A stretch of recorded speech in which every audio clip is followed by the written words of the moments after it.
Welcome to Let Me Fix This. Enjoy the video. In this video, I will explain how to unlock a Ford Fusion with the key.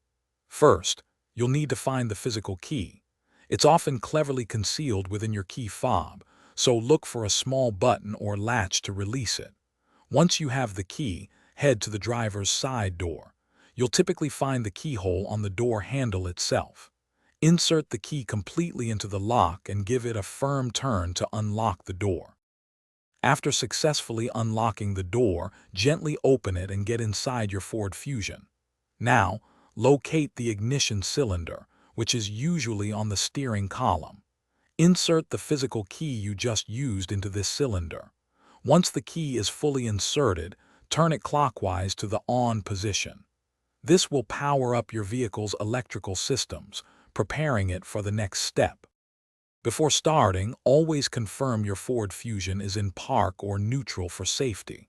With the key already in the on position, turn it further clockwise to the start position. You'll hear the engine crank and then start. As soon as the engine fires up, release the key. It will spring back to the on position, and your car will be ready to drive. Remember, specific steps might vary slightly depending on your Ford Fusion's model year, so always consult your owner's manual for precise instructions.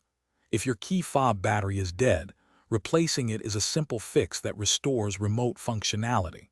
Also, staying hydrated is super important, so check out the Owala water bottle mentioned in the description below. You'll find a link for that and other great deals there. Thanks for watching and drive safely. Thanks for watching. If you found this helpful, don't forget to like and subscribe.